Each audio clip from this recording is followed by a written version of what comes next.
और दोस्तों फिर से लेकर हाजिर हूँ मैं सीटेट और यूपी टेट की एक और प्रैक्टिस सेट, जिसमें कुछ मोस्ट एक्सपेक्टेड क्वेश्चन है, कुछ प्रीवियस ईयर क्वेश्चन है दोस्तों।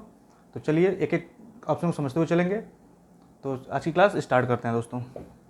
पहला क्वेश्चन है हमारा, किसी तथ्य पर विचार करने के लिए गुण दोष दोनों पर चिंतन करना WHO के अनुसार कौन सा जीवन कौशल है। मतलब वर्ल्ड हेल्थ ऑर्गेनाइजेशन के अकॉर्डिंग पूछ रहा है ये। पहला है सृजनात्मक चिंतन, डाइवर्जेंट थिंकिंग, आलोचनात्मक क्रिटिकल, निर्णय लेना डिसीजन, या सहानुभूति सिंपैथी। बताएं दोस्तों। उम्मीद है आपने आंसर दिया होगा। चलिए देखते हैं। तो इसका आंसर सबसे पहले बताना चाहूँगा मैं, उसका होगा आलोचनात्मक चिंतन। आलोचनात्मक चिंतन उसे बोला जाता है जब आप किसी के विषय के बारे में, उसके पक्ष विपक्ष के बारे में समझते हैं, सोचते हैं, वो आलोचनात्मक चिंतन होता है। और सृजनात्मक चिंतन जब किसी भी वस्तु विषय के बारे में आप उसके केवल एक पक्ष को न देखकर सभी पक्षों को देखते हैं और उसमें कुछ एक्स्ट्रा आप अपने हिसाब से करना चाहते हैं या फिर सोच सकते हैं, उसको क्या बोलते हैं, डाइवर्जेंट थिंकिंग। मैंने उसके किसी चीज़ के बताए हुए बातों को अपनी तरह से भी एफर्ट करके सोच लेना डाइवर्जेंट थिंकिंग है। जैसे मान लीजिए किसी क्लास में अध्यापक किसी सवाल को बता दिया कि 2 + 3 5 होता है, प्रतिभा और बच्चे इसको रट लेंगे, 2 + 3 5, 2 + 3 5। लेकिन उसमें जो डाइवर्जेंट थिंकिंग वाला बच्चा होगा वो ये सोचेगा 5 + 2 भी तो 5, 2 + 3 भी तो 5 हो सकता है, 3 + 2 भी 5 हो सकता है, 4 + 1 भी 5 हो सकता है। तो ये डाइवर्जेंट थिंकिंग है, मतलब कुछ एक्स्ट्रा सोचना। तो इसका आंसर तो फिलहाल क्या होगा, आलोचनात्मक चिंतन। और अकॉर्डिंग टू WHO के अनुसार 10 प्रकार के जीवन कौशल के बारे में बताया गया है। कितने प्रकार के? 10 प्रकार के जीवन कौशल के बारे में आपको बताया गया है। उम्मीद है यहाँ तक बातें समझ में आई होंगी। नेक्स्ट चलते हैं।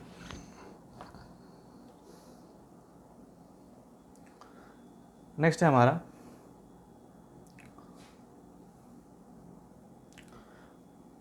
पुरस्कार के प्रमुख प्रकार कौन से हैं। पुरस्कार के प्रमुख प्रकार कौन से हैं? भौतिक, सामाजिक, व्यक्तिगत, सामूहिक, या उपरोक्त सभी, ऑल ऑफ द अबव। बताएं दोस्तों। आई होप आपने आंसर दिया होगा। दिया है पुरस्कार के प्रमुख प्रकार कौन से हैं। तो फ्रेंड, भौतिक पुरस्कार मतलब फिजिकल भी होता है, सोशल भी होता है, पर्सनल भी होता है, और सामूहिक कोलैबोरेटिव भी होता है। कैसे? तो इसका ऑप्शन तो हो जाएगा उपयुक्त सभी, लेकिन कैसे होता है ये भी सुन लिया जाए। भौतिक, जैसे मान लीजिए किसी कक्षा में कोई बालक है, आपने उसे ये कहा कि आप इस टेस्ट में अच्छा नंबर लाओगे, या फिर किसी खेल के मैदान में कोई भी मैच हो रहा है, क्रिकेट मैच हो, कबड्डी हो, आप ये लेकर आओगे, तो जो पुरस्कार दी जाती है, किस पेन हुआ, कॉपी हुआ, मतलब एनीथिंग, वो क्या होता है, आपका फिजिकल होता है। अब अगला आया सामाजिक। सामाजिक पुरस्कार क्या होता है? जब समाज के द्वारा आपको प्रशंसा मिलती है। अभी आप सीटेट चाहे टीट क्वालिफाई कर लो, नौकरी लग जाए, जॉब लग जाए, तो आपके पड़ोसी बोलेंगे कि बहुत अच्छा पढ़ने में था, बहुत मेधावी छात्र था, देखिए नौकरी पा गया। तो वो क्या है, आपका सामाजिक पुरस्कार है, मतलब लोगों के द्वारा आपकी प्रशंसा करना। नेक्स्ट है व्यक्तिगत। जब पर्सनल, जैसे अभी वो नीरज चोपड़ा एग्जाम्पल में लेते हैं, नीरज चोपड़ा को मिला था आपका ओलंपिक में जीतने का गोल्ड मेडल, वो क्या है, जो किसी एक व्यक्ति को मिलता है पर्सनल, वो व्यक्तिगत पुरस्कार होता है। और सामूहिक होता है, जैसे क्रिकेट में टीम को मिले, क्रिकेट टीम में, हॉकी, ये सब क्या है, सामूहिक टीम है जिसको पुरस्कार मिलते हैं। वर्ल्ड कप पूरी क्रिकेट टीम इंडिया की जो थी उसने उसको जीता था, तो वो क्या है, सामूहिक पुरस्कार है। आई होप इतनी बातें आप समझ गए होंगे। नेक्स्ट चलते हैं। हम सभी जीवों के साथ सहानुभूति एवं दया का परिचय देते हुए अहिंसा का अनुसरण करना चाहिए। यह किस प्रकार का मूल्य है? मानवीय मूल्य, संवैधानिक मूल्य, दोनों या दोनों नहीं? बताएं दोस्तों। तो इसका नॉर्मल आंसर है मानवीय मूल्य। ये कई संविधान में नहीं लिखा हुआ है। खैर डीपीएसपी में कुछ बातें पढ़ते हैं हम। डीपीएसपी जो होता है, संविधान की जो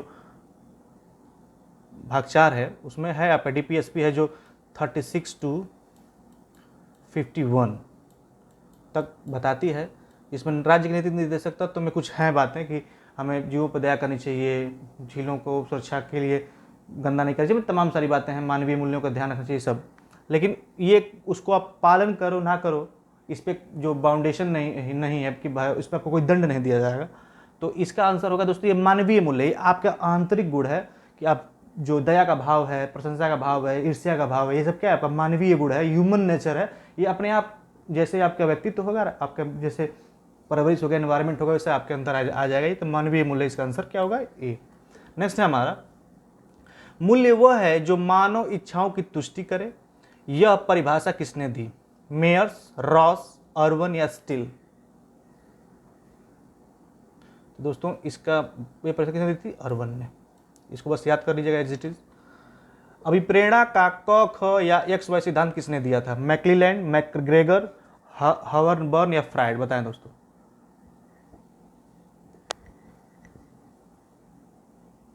उम्मीद है आपने आंसर दिया होगा। तो दोस्तों अभिप्रेरणा का जो क, ख या एक्स वाई सिद्धांत था, ये कौन था? मैकग्रेगर। और ये क क्या है दोस्तों? तो क क्या है आपका? पॉजिटिव है। और ख क्या है? निगेटिव है। मतलब पॉजिटिव और निगेटिव, पॉजिटिव अभिप्रेरणा और निगेटिव अभिप्रेरणा। अर्थात जब किसी बच्चे को आप मान लीजिए, सॉरी, ये क क्या है आपका? निगेटिव है, उल्टा बता दिया मैंने। ये निगेटिव है और ये क्या है? या ख पॉजिटिव। निगेटिव पुनर्वन अभिप्रेरणा और पॉजिटिव अभिप्रेरणा। इसमें होता क्या है, यदि कोई बच्चा मान लीजिए कोई चीज़ पूछ रहा है, चाहे क्लास में शरारत ही कर रहा है, तो उसको आप दंडित करना, ये क्या है आपका? निगेटिव अभिप्रेरणा है, मोटिवेशन है। और उसको समझाना, उसको अपनी बातों से प्रभावित कर देना, ये क्या आपका? पॉजिटिव है। यदि कोई बच्चे को कोई बात समझ में नहीं आ रही, कोई सवाल समझ में नहीं आ रहा, कोई प्रश्न समझ में नहीं आ रहा, अध्यापक से पूछता है, अध्यापक उसे डांट के बैठा देता है, ये क्या है? निगेटिव अभिप्रेरणा है। दोबारा पूछेगा नहीं वो, क्योंकि एक तो पहली बार वो हिम्मत करके पूछना चाहे आपसे प्रश्न, आपने उसे डांट के बैठा दिया, बैठो चुप, क्या कर रहे हो, तो वो दोबारा नहीं पूछेगा, अपनी अभिव्यक्ति को आपके समय प्रदर्शित नहीं करेगा। वो क्या है आपका? निगेटिव मोटिवेशन है। और वही कोई अध्यापक है, वो खड़ा होता है, पूछता है, तो उसको कोई और विधि समझाएगा और सिंपल वे में समझाएगा, उसे एग्जाम्पल बदल देगा, उसके लाइक एग्जाम्पल समझाएगा, ताकि बच्चे को समझ में आ जाए। अब एक बार बच्चा समझ गया तो उसके अंदर क्या है? प्रश्नों की पूछने की जो चाह है, जिज्ञासा है, वो बढ़ जाएगी। वो कोई भी प्रश्न दिक्कत हो तो उस टीचर से पूछेगा। ये क्या है आपका? पॉजिटिव अभिप्रेरणा है। तो इसका आंसर क्या होगा दोस्तों? मैकग्रेगर। अभिप्रेरणा का क या ख या एक्स वाई सिद्धांत किसने दिया था? अभिप्रेरणा का मैकग्रेगर ने। नेक्स्ट है हमारा, अभिप्रेरणा का प्रोत्साहन के सिद्धांत किसने दिया था? प्रोत्साहन, मैकडूगल, ये डूगल है दोस्तों, डूगल, बोल्स एवं कॉफमैन, हार्लो या ब्रूनर? तो उम्मीद है आपने आंसर दिया होगा। तो दोस्तों मैकडूगल तो आपको पता है मूल प्रवृत्ति का सिद्धांत है। ये इन्होंने क्या कौन सा दिया था? मूल प्रवृत्ति वाला, मूल जो आपका ये है ना, नींद, प्यास, ये सब क्या है? मूल प्रवृत्तियां, जो क्रोध, भय, जिज्ञासा, ये सब दिया था इन्होंने। अभिप्रेरणा का सिद्धांत किसने दिया था दोस्तों? बोल्स एवं कॉफमैन ने। अभिप्रेरणा का प्रोत्साहन का सिद्धांत किसने दिया था दोस्तों? बोल्स एवं कॉफमैन। इसको एज इट इज याद करना है आपको। नेक्स्ट है हमारा, पुरस्कार कैसा पुनर्बलन है? सकारात्मक है, नकारात्मक है, किसी भी प्रकार का नहीं है, उपरोक्त में से कोई नहीं? बताएं दोस्तों, पुरस्कार कैसा पुनर्बलन है? बताइए।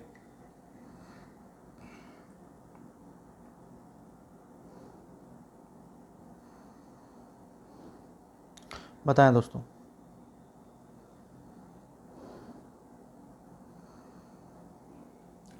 नेक्स्ट है हमारा, तो चलिए सॉरी इसको बता देता हूँ मैं। पुरस्कार कैसा पुनर्बलन है? तो ऑफकोर्स सकारात्मक पुनर्बलन है। क्या है? पॉजिटिव। ये क्या है? पुनर्बलन है आपका। क्यों? कोई बच्चा जो पुरस्कार वाली बात जो हो रही है, मान लीजिए आप सीटेट क्यों पास करना चाहते हो? बिकॉज आपको पता है सीटेट पास करने के बाद अच्छे नंबर अंक आ जाएंगे मेरे, तो हम सुपर टेट में बैठ सकते हैं, KBS में बैठ सकते हैं, जो भी मतलब सीटेट वगैरह जो तो सेंटर की वैकेंसी में बैठ सकते हैं। तो ये आपका क्या है? पुरस्कार ही तो है आपका। आप एग्जाम दे रहे हो, नौकरी पाओगे, पुरस्कार ही तो है। कोई बच्चा मान लीजिए किस क्लास में कोई कंपटीशन हो रहा है, तो अध्यापक ने कहा कि जो कंपटीशन हो रहा है उसमें आप जो बच्चा अव्वल आएगा उसको मेडल मिलेगा, तमाम सारे गिफ्ट्स मिलेंगे, जो भी हो, एक पेन ही हो, कोई भी बात हो। तो बच्चा क्या मेहनत कर पुरस्कार पाने के लिए, लेकिन केवल पुरस्कार पाने के लिए परिश्रम करना ये कोई बात नहीं हुई। तो सकारात्मक पुरस्कार पुनर्बलन कैसा सकारात्मक, लेकिन बार बार किसी को पुनर्बलन देना वो भी भौतिक रूप में, ये गलत बात है। तो ये क्या हो जाए, एक नकारात्मक वे में लेके जाता है। देखो देखो दोस्तों, सकारात्मक पुनर्बलन और नकारात्मक पुनर्बलन दो होता है। कभी कभी क्या होता है, आपके साथ भी हुआ होगा, आप क्लास में जा रहे हो, सपोज दैट आप किसी एक दिन लेट गए क्लास में, घंटी चालू हो गई है, मैडम शायद टीचर पढ़ा रहे हैं, क्लास में गए अंदर, और एक दिन टीचर ने कहा, डांट के बोल दिया चलो टाइम से आया करो, क्लास शुरू होने से पहले आ जाया करो। आपने 2 दिन ऐसा किया, तीसरे दिन मान लीजिए टीचर ने आप अंत क्लास में आए, लेट क्लास चल रही थी, टीचर ने ये कह दिया कि चलिए लेट आए हैं सब लोग, थोड़ा ताली बजा दो इनके नाम पे। वो क्या है आपका, वो है तो वो नेगेटिव पुनर्बलन, लेकिन उससे भी आपको पॉजिटिविटी मिलेगी। क्या कि वो ताली बजाना आपकी क्या है, एक इंसल्ट ही है कि मैंने ये लेट आए हैं, तो आप उस ताली बजाने के डर से हो सकता है कि वो बच्चा क्या करे, अगले दिन वो टाइम से आए। तो क्या है दोस्तों, नकारात्मक में भी कभी कभी क्या होता है, सकारात्मक पुनर्बलन मिलता है। ये क्वेश्चन आ चुका है दोस्तों, तो इसका आंसर क्या होगा, सकारात्मक पुनर्बलन। नेक्स्ट है कि मनोविज्ञान आचरण है, ये आचरण एवं व्यवहार का यथार्थ विज्ञान है। किसने कहा था, स्किनर, वुडवर्थ, मैकडूगल या वाटसन।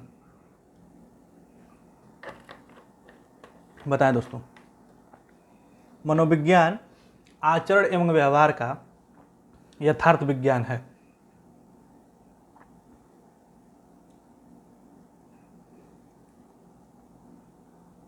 तो किसने कहा था दोस्तों, चलिए आपको ढूंढ के लाइएगा, बहुत इजी, कई बार परिभाषा में रखा हूं मैं अपने में, बता के लाइएगा। देखिए नेक्स्ट देखते हैं। मनोविज्ञान के संबंध में स्किनर की परिभाषा है, मुझे बच्चा दो और बताओ कि मैं उसे क्या बनाऊं, इंजीनियर, डॉक्टर या अन्य। किसी व्यक्ति के जन्म से लेकर विधा तक अधिगम अनुभव का वर्णन और धारणा ही मनोविज्ञान है। मनोविज्ञान आचरण एवं व्यवहार का यथार्थ विज्ञान है, या फिर मनोविज्ञान शिक्षा का आधारभूत मनोविज्ञान। बताएं दोस्तों, इसमें कौन सी परिभाषा स्किनर की है।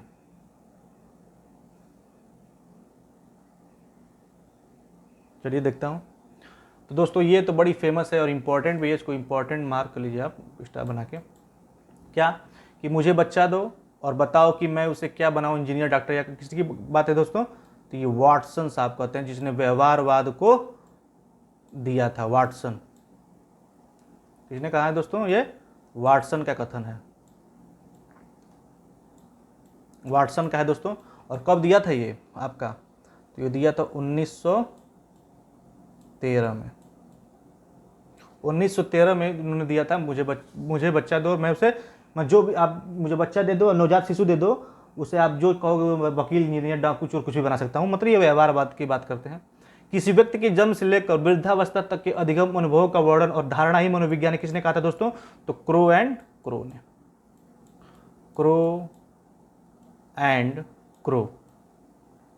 दोस्तों, क्रो एंड क्रो।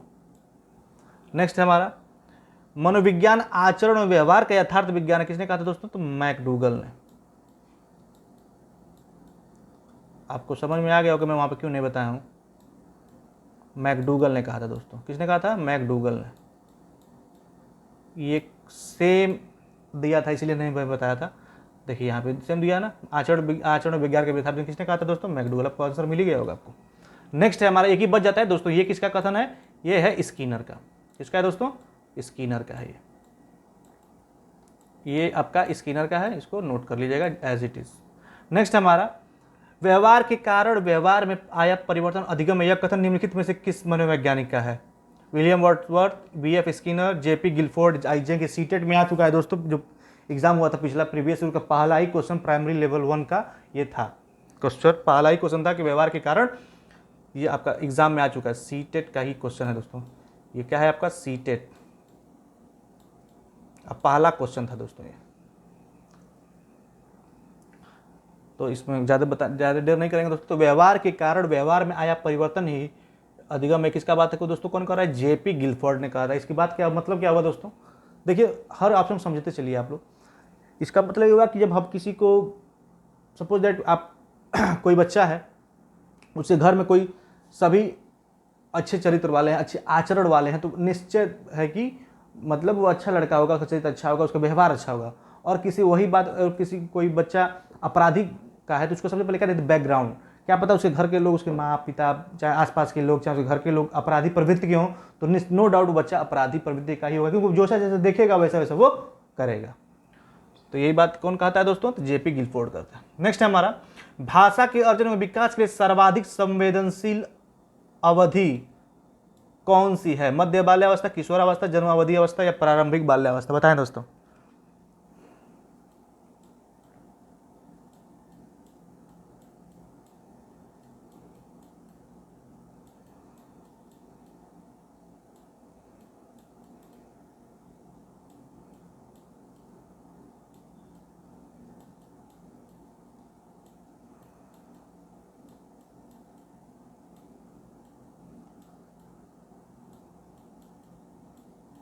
चलिए दोस्तों देखते हैं, भाषा के अर्जन में विकास के सर्वाधिक संवेदनशील अवस्था कौन है? मैंने बताया था कि जब भी सेंसिटिविटी की आ जाए, जो हर चीज़ के मामले में, भाषा के मामले में आ जाए या फिर क्रिटिकल टाइम आ जाए, तो कौन सा है दोस्तों?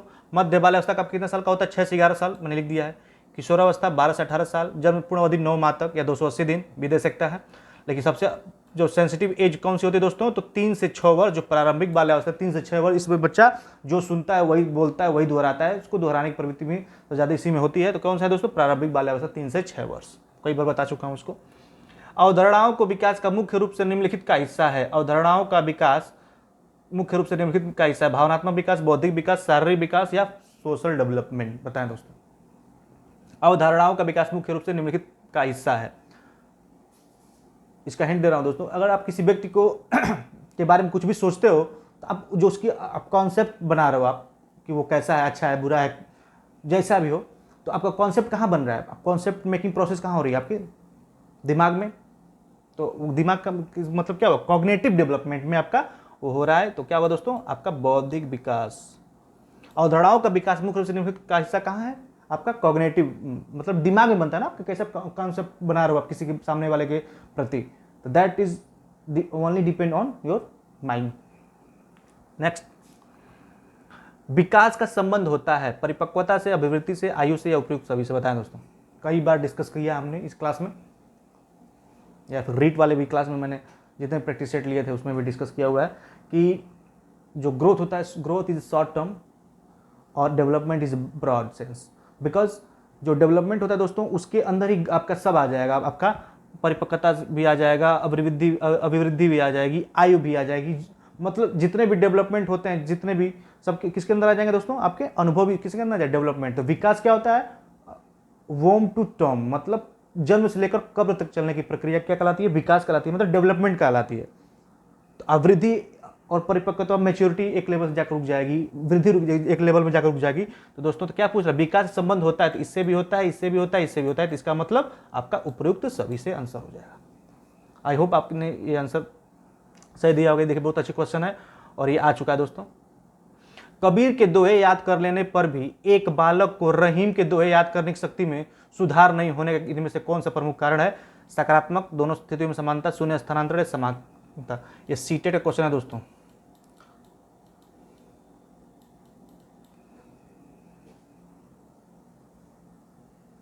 ये ठीक वैसा ही क्वेश्चन है, आपने भी पढ़ा होगा या फिर अटेम्प्ट भी किया होगा कि एक बच्चा जो है साइकिल चलाता है, लेकिन उसके साइकिल से का सीखा हुआ ज्ञान उसके कार में कोई मदद नहीं कर सकता। ये कौन सा अधिगम हुआ? तो दोस्तों जब सकारात्मक स्थानांतरण क्या होता है, देखिए इसको बताता हूं मैं। जब एक ज्ञान, एक जगह से सीखा हुआ ज्ञान दूसरे जगह सीखे हुए ज्ञान में मदद करता है, वो क्या होता है? आपका पॉजिटिव ट्रांसफर होता है। मतलब जैसे आपकी साइकिल चला रहे हो आप, वो आपको हेल्प करेगा किसमें? स्कूटर चलाने में, बाइक चलाने में। क्या आप साइकिल चला के बैलेंस कर ले रहे हो? ठीक है, उसमें कुछ एक्स्ट्रा गियर है वगैरह है, लेकिन वो बैलेंस करना आप किससे सीखे? साइकिल से। तो वो आपको क्या कर रहा है? हेल्प कर रहा है। तो वो क्या हो जाएगा? सकारात्मक स्थानांतरण हो जाएगा। और नकारात्मक स्थानांतरण क्या होता है? इसमें देखिए दो, इसमें एक नकारात्मक भी होता है, ये नकारात्मक कर लीजिए, इसको नेगेटिव कर लीजिए। इसको नेगेटिव क्या होता है? जब एक जगह से सीखा हुआ ज्ञान दूसरे जगह के सीखे हुए ज्ञान में बाधा उत्पन्न करता है। जैसे मान लीजिए आपको पता है यहाँ पे जो ड्राइवर सीट होती है कार की वो राइट साइड में होती है, लेकिन वही आपको फॉरेन में चले जाओ आप विदेशों में तो वो साइड कहाँ होती है, लेफ्ट साइड में। सोचिए यहाँ इंडिया में जो कार की ड्राइविंग सीट होती है वो राइट साइड में होती है, उसका हैंडल वगैरह जो भी कार की स्टीयरिंग वगैरह होती है, और विदेशों में क्या होती है वो लेफ्ट साइड में होती है। तो यहाँ का राइट वहाँ का क्या है, लेफ्ट है, वहाँ का लेफ्ट क्या है, यहाँ का राइट है। तो ये जो आप मान लीजिए आप इंडिया के ड्राइवर हो, आप विदेश में जा रहे हो तो आप गाड़ी नहीं चला पाओगे, क्योंकि आपको क्या करेगा वो जो पॉजिटिव जो ट्रांसफर हुआ है आपका वो निगेटिव में बदल जाएगा। इसलिए क्या है दोस्तों, ये नकारात्मक स्थानांतरण है। और शून्य स्थानांतरण क्या होता है, जब एक जगह का सीखा हुआ ज्ञान दूसरी जगह ना तो वो पॉजिटिव में बदले ना निगेटिव में बदले, वो मतलब कुछ नहीं हो, वो क्या होता है, शून्य स्थानांतरण। सेम उसी तरह है कि कबीर के दोहे याद कर लेने पर भी एक बालक को रहीम के दोहे याद करने की शक्ति में सुधार नहीं होने का कारण क्या है दोस्तों, दोनों शून्य स्थानांतरण होगा, मतलब उसको कोई फर्क नहीं पड़ता है। तो क्या होगा वो शून्य स्थानांतरण। आई होप आप समझ गए होंगे। नेक्स्ट है हमारा, बार बार दोहराने से अधिगम को बढ़ावा मिलना किस नियम से इसकी पुष्टि होती है। अनुकरण का नियम, अभ्यास का नियम, प्रयास का नियम, तत्परता का नियम। तो दोस्तों ये क्वेश्चन तुरंत 2 मिनट उड़ा दीजिए। बार बार दोहराने की बात कौन करता है, थॉर्नडाइक करते हैं। थॉर्नडाइक के मुख्य नियम 3, गौड़ नियम 5, उसमें भी एक था अभ्यास का नियम। अभ्यास के नियम में क्या कहा जाता है कि प्रयास एवं त्रुटि का नियम, बार बार प्रयास करने से त्रुटि करने से क्या होता है, आपका क्या होगा, आपका अधिगम बेहतर होगा। तत्परता का नियम क्या होता है कि आपको वो याद कीजिए, वो जो उदाहरण दिया गया था कि घोड़े को हम तालाब तक तो ले जा सकते हैं लेकिन उसे पानी पिलाना उसके ऊपर निर्भर, जो उसको अंदर तक व्यक्ति को आप पढ़ा सकते हो, ठीक है, आप उसको प्रोवाइड करा दो, उसको अच्छे कोचिंग में भेज दो, यूनिवर्सिटी में एडमिशन करा दो, सारी उसकी चीज़ें मुहैया करा दो जो भी उसकी जरूरत की चीज़ें हैं, लेकिन वो पढ़ना ही नहीं चाहता, उसको इंटरेस्ट ही नहीं है, तो आप कितना भी कर लो वो पढ़ नहीं पाएगा। इसीलिए कहा गया है कि घोड़े को आप तालाब तक तो ले जा सकते हो लेकिन तालाब में पानी पीना वो घोड़े की इच्छा पर निर्भर है।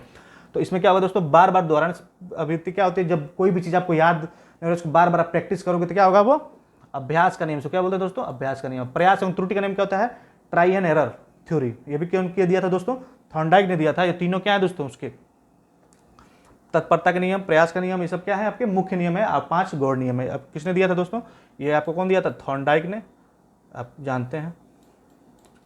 नेक्स्ट हमारा, व्यवहारवाद के जन्मदाता है मेंडल, स्किनर, वाटसन, मैकडूगल। बताएं दोस्तों।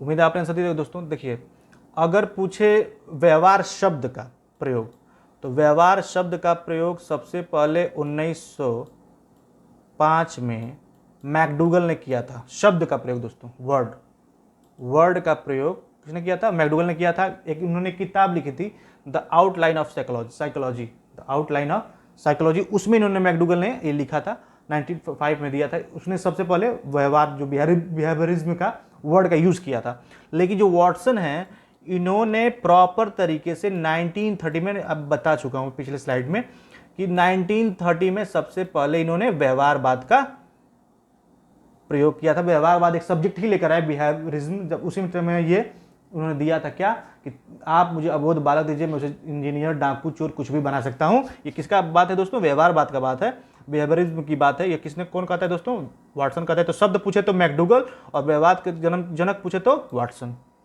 नेक्स्ट पढ़िए पढ़िए इसको।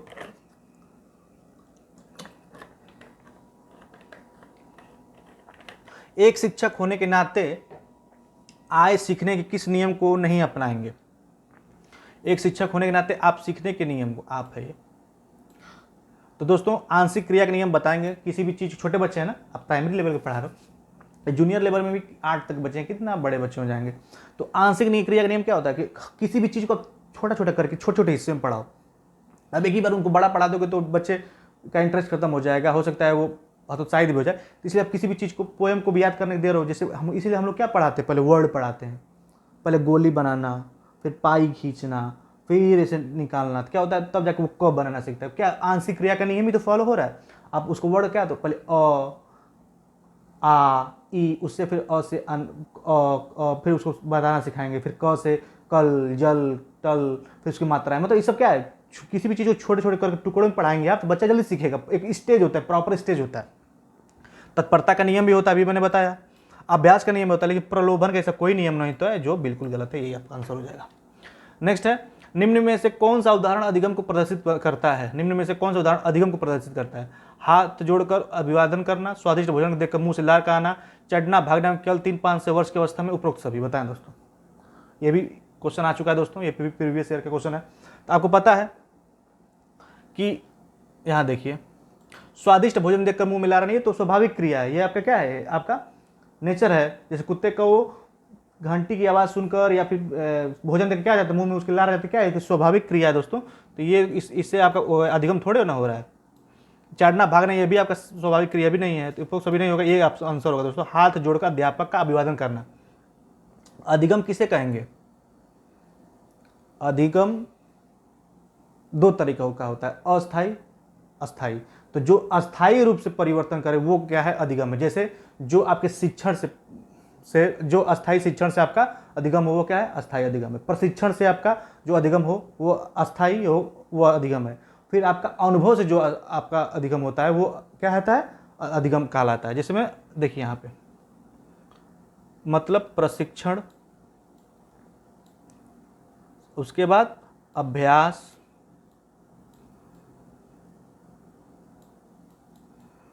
और दोस्तों अनुभव। अनुभव ये होना कैसे चाहिए, अस्थाई, तो उसे हम क्या कहेंगे, अधिगम कहेंगे दोस्तों। क्या कहेंगे, अधिगम कहेंगे। मतलब जो चीज़ें अस्थाई, जैसे अनुभव क्या है, कोई भी पढ़ा लिखा व्यक्ति नहीं है, जरूर थोड़े कि पढ़ा लिखा व्यक्ति ही आपका अधिगम मतलब अधिगम उसमें आए, लर्निंग जो चैलेंज है वो एक्सेप्ट करे। जो मान लीजिए कोई पढ़ा लिखा व्यक्ति नहीं है लेकिन वो बार बार, मान लीजिए मैकेनिक ही है, वो पढ़ा लिखा नहीं है लेकिन बार बार अभ्यास कर रहा है, ठीक, वो 10 साल से गाड़ियों को बना रहा है, तो उसके अंदर क्या है, वो अस्थाई अधिगम है, वो कभी भूलेगा नहीं। तो क्या है दोस्तों, उसको अधिगम कहेंगे। प्रशिक्षण, आप किसी को स्पेशल ट्रेनिंग दी जाती है, जिसको जैसे इंजीनियर हुए, लाइट बना हुए, जो भी हो, मतलब कोई भी इंजीनियर, कोई मैकेनिकल हो, चाहे सिविल, कोई भी हो, उसको एक स्किल दिया जाता है, जो डेवलपमेंट, जो स्किल सीखते हो आप, वो क्या है, आपका एक अस्थाई अधिगम है। अभ्यास, किसी को बार बार चीज़ को दोहराते करना क्या है, अस्थाई अधिगम है। लेकिन मादक पदार्थों को खाने से, क्वेश्चन आ चुका है दोस्तों कि मादक पदार्थ मतलब जो भी नशे वाली चीज़ें हैं, जैसे अल्कोहल व ड्रग्स हो, जो भी हो, तो मादक पदार्थ से खाने में होने वाले, उसने कोई शराब पी लिया, उससे कुछ दिन बाद होने वाले व्यवहार में परिवर्तन को अधिगम कहेंगे, हाँ या ना? तो क्या कहेंगे दोस्तों, बिल्कुल नहीं, क्योंकि क्या है, वो दवा कुछ दिन के लिए है ना, जब तक उसका नशा होगा या फिर ठीक नहीं हुआ होगा वो ठीक कर सकते हैं, ये आपका अधिगम नहीं है। तो मादक पदार्थ से खाने वाला अधिगम क्या है, ये होने वाले व्यवहार परिवर्तन अधिगम नहीं है। तो इसका एक सिंपल परिभाषा याद करिएगा दोस्तों, अधिगम किसे कहेंगे, व्यवहार में होने वाला अपेक्षाकृत अस्थायी परिवर्तन ही अधिगम कहलाता है, जो किस पे है, प्रशिक्षण, अनुभव और अभ्यास। नेक्स्ट है हमारा, कक्षा 8 के विद्यार्थी ने यह आदत बना ली की है, उसे पुरस्कृत प्राप्त हेतु पढ़ेगा। यह उदाहरण निम्नलिखित में से संबंधित है। कक्षा 8 के विद्यार्थी ने यह आदत बना ली है कि उसे पुरस्कार प्राप्ति हेतु पढ़ना है। यह उदाहरण निम्नलिखित में से संबंधित है। क्रिया प्रसूत अधिबंधन, उत्तेजना अनुक्रिया अनुबंधन का सिद्धांत, प्रत्यक्षीकरण का सिद्धांत, या विकल्प एक व दोनों। चलिए देखते हैं। क्रिया प्रसूत सिद्धांत आपको पता है किसने दिया था, स्किनर महोदय ने दिया था। इसको किसने दिया था दोस्तों, स्किनर ने। आपको ये भी पता है कि किसने पर प्रयोग किया था, सबसे पहले इन्होंने कबूतर वाले प्रयोग किया था और चूहे पे। चूहे वाला याद कीजिए, चूहा लीवर में फंसा हुआ है, बार बार बिल्ली पे भी उन्होंने प्रयोग किया था। तो बिल्ली बार बार कूद रही है लेकिन उसके पैर से लीवर दब जाता है, बाहर निकले तो भोजन मिल जाता है। क्या है दोस्तों, क्रिया प्रसूत अधिबंधन। उत्तेजना अनुक्रिया अनुबंधन कौन है, उत्तेजना मतलब कुत्ता भोजन को देखकर उत्तेजना उसके अंदर होती है और लार निकलने लगता है, कौन दिया था, पावलोव ने। ये भी याद रखिए आप। प्रत्यक्षीकरण मतलब प्रत्यक्ष जो है, तो ये क्या है, गेस्टाल्ट वादियों का है, जैसे कोहलर हुए, कोफका हुए, वर्दीमर हुए, सब क्या है आपके गेस्टाल्ट थ्योरी है। तो दोस्तों इसमें पूछ रहा है क्या कि पुरस्कार प्राप्ति हेतु ही पढ़ना है, तो कौन है ये आपका क्रिया प्रसूत अधिबंधन, माने स्किनर के चला जाएगा। बिकॉज में जो चूहा था वो एक बार ये बोलते हैं क्या कि हम उसी काम को बार बार करते हैं जिस मान लीजिए आप कोई काम कर रहे हो, पहली बार खराब हो जाएगा तो आपका मोटिवेशन टूट जाएगा। चलो एक बार 2 बार ट्राई कर सकते हो, दूसरे बार में वो जो सक्सेस नहीं हुआ कोई काम, तो आप दोबारा नहीं करेंगे। तो ये क्या है, बार बार पुरस्कार प्राप्त के लिए पढ़ना क्या है, प्रसूत अधिबंधन है। ये कौन कहते हैं, स्किनर कहते हैं। इसलिए जो चूहा था, बार मतलब बिल्ली थी, वो बार जब जान गई कि इसको दबाने से लीवर आएगा, जब भी भोजन तो दबाती, खुलता लीवर, भोजन ले लेती। ये क्या आपका क्रिया प्रसूत अधिबंधन है, ये स्किनर ने कहा है। नेक्स्ट हमारा परिपक्वता इत्यादि से व्यवहार में उत्पन्न परिवर्तन को भी अधिगम कहा जाता है। तो अभी बताया था कि परिपक्वता से जो उत्पन्न होता है दोस्तों वो अस्थायी होता है और इसको नहीं, बिल्कुल नहीं कहेंगे। ये आपका आंसर बता चुका हूँ, इस पर डिस्कस कर चुका हूँ। अगला है ये सीटेड क्वेश्चन है दोस्तों। एक कॉलेज जाने वाली लड़की ने फर्श पर कोट फेंकने की आदत डाल ली है। लड़की की मां ने उससे कहा कि कमरे से बाहर जाओ और कोट को खूंटी पर टांगो। लड़की अगली बार घर में प्रवेश करती है, कोट को हाथ पर रखकर अलमारी की तरफ जाकर कोट को खूंटी पर टांग देती है। यह उदाहरण है श्रृंखला अधिगम का, उद्दीपन और क्रिया अधिगम का, प्रत्यय अधिगम का, या फिर उपयुक्त सभी। बताएं दोस्तों।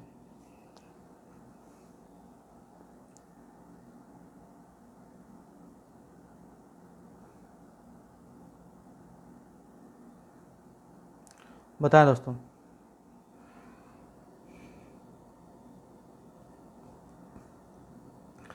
तो दोस्तों सबसे क्या है, क्या है आपका चैन लर्निंग है। ये किसको क्या बोलते हैं? चैन लर्निंग। चैन लर्निंग मतलब ये आपका ऑप्शन तो ए हो जाएगा। अब आपको ये बताना है कि ये चैन लर्निंग दिया किसने था। दो ऑप्शन बताता हूं, गुथरी या रॉबर्ट गे। तो दोस्तों इसको किसने दिया था? रॉबर्ट गे ने दिया था। श्रृंखला अधिगम किसने दिया था दोस्तों? रॉबर्ट गे ने। इसको याद रखिएगा। निम्न में से कौन सा जन्मजात प्रेरक नहीं? जन्मजात प्रेरक मतलब जो आपको बाय बर्थ मिला हुआ है। भूख आपको बाय बर्थ मिला हुआ है, प्यास बाय बर्थ मिला हुआ है, नींद आपको बाय बर्थ मिला हुआ है। लेकिन आदत क्या होता है? हम एक्वायर करते हैं। आदत छूट भी सकती है, आदत लग भी सकती है। किसी साइकोलॉजी कहता है दोस्तों किसी भी चीज़ को 21 दिन तक बार बार दोहराने से आदत में परिवर्तन हो जाता है और छोड़ने के लिए भी उतना ही दिन लगता है दोस्तों। तो आदत क्या है? आप छुड़ा भी सकते हो, ले भी सकते हो। नेक्स्ट है हमारा, निम्नलिखित में से किसने सबसे पहले प्रश्नावली का निर्माण किया था? तो सबको पता है दोस्तों, वुडवर्थ ने किया था। ये शॉर्ट अच्छा क्वेश्चन था। बहुदर्शन विधि का प्रतिपादन किसने किया? Wundt, JB Watson, Stout, Skinner. बताएं दोस्तों। तो उम्मीद है आपने आंसर दिया होगा दोस्तों। तो बहुदर्शन नहीं, बहिदर्शन है दोस्तों। तो बहिदर्शन किसने दिया था दोस्तों? जेबी वाटसन ने। और वुंट ने दिया था अंत दर्शन का, आंतरिक दर्शन का किसने दिया था दोस्तों? वुंट ने दिया था। अंतर्दर्शन किसने दिया था दोस्तों? वुंट ने। और जेबी वाटसन ने बाई दर्शन का। नेक्स्ट है हमारा, साइकिल चलाने वाला स्कूटर चलाना सीखने में लग जाता है, यह है। हाँ दोस्तों, इसमें आप फंसेंगे। देखता हूं कौन कौन इसका सही जवाब देता है। बताएं।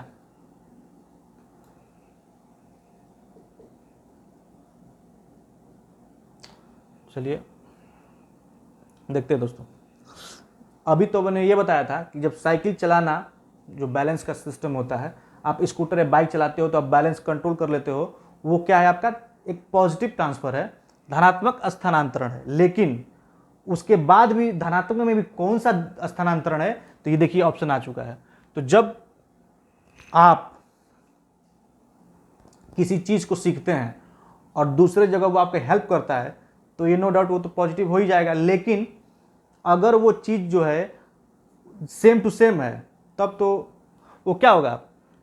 क्षैतिज होगा। लेकिन अगर वो उससे थोड़ा स्टैंडर्ड है तो क्या होगा दोस्तों? लंबवत होगा।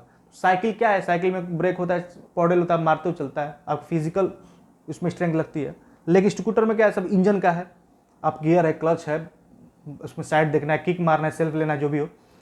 ठीक, वो क्या है? साइकिल से उसका स्टैंडर्ड अलग है, उसका कॉन्सेप्ट अलग है, उसका ठीक है बैलेंस तो होता है लेकिन सब चीज़ें अलग है ना। तो क्या है? आपका लंबवत स्थानांतरण है। मतलब साइकिल चलाना स्कूटर चलाने में सीखने में लग जाता है। यह क्या है? आपका धनात्मक स्थानांतरण है। लेकिन पूछे कि धनात्मक स्थानांतरण में कौन है? तो लंबवत स्थानांतरण है दोस्तों, क्योंकि उसका क्या है? सेम एज इट इज है लंबवत स्थानांतरण। सपोज दैट कि जैसे मान लीजिए ये मान समझ लीजिए जैसे बॉटल है, ये बॉटल को आपने बनाना सीख लिया। ठीक, इसके बाद आप एक बड़ा सा कोई जग बना रहे हो प्लास्टिक का। ये मान लीजिए 1 लीटर का बॉटल है, आप 1 लीटर का बॉटल बनाना सीख लिया आपने। फिर आप इसके बाद एक बड़ा सा 2 लीटर का बॉटल बनाना चाहते हो। ठीक है, 1 लीटर बनाओ या 2 लीटर बनाओ, ये क्या है? धनात्मक स्थानांतरण है। आपने 1 लीटर जैसे बना लिया उसे 2 लीटर भी बना सकते हो। लेकिन अगर इस बॉटल के बाद आप ऐसा बॉटल बनाओ जिसमें गर्म पानी रखा जाए तो गर्म हो रखा रहे और ठंडा पानी रखा जाए तो ठंडा रहे, ये क्या है आपका?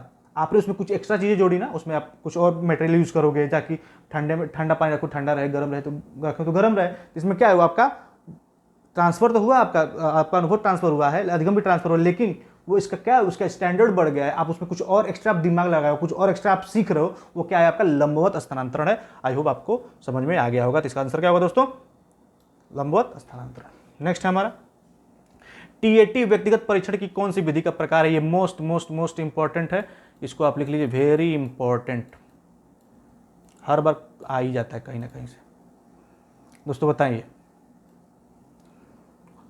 TAT thematic apperception test, thematic apperception test अंतर्बोध परीक्षण, बताएं दोस्तों क्या होता है, प्रक्षेपी, व्यक्तिनिष्ठ, अर्धप्रक्षेपी या अप्रक्षेपी।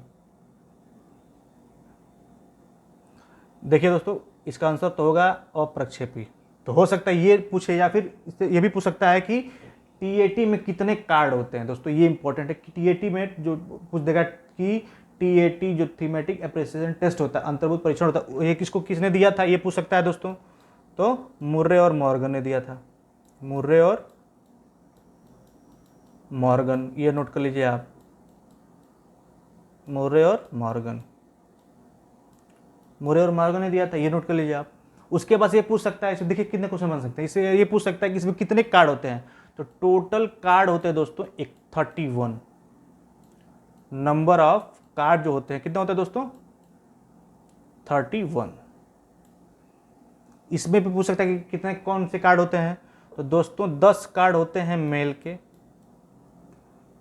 MEAL मेल, 10 कार्ड होते हैं फीमेल, 10 कार्ड होते हैं दोस्तों फीमेल। एक मिनट थोड़ा बड़ा कर लेता हूं दोस्तों,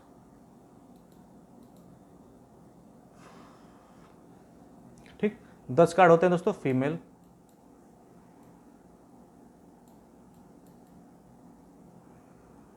ठीक। उसके बाद से आपके 10 कार्ड होते हैं दोनों, मतलब उसमें मेल भी रहेगा और फीमेल भी रहेगा। तो कितने हो गए दोस्तों, 10 10 20 10 30, और एक कार्ड जो होता है वो ब्लैंक होता है। मतलब एक कार्ड क्या होता है दोस्तों, ब्लैंक होता है, ये इसको याद रखिएगा आप लोग।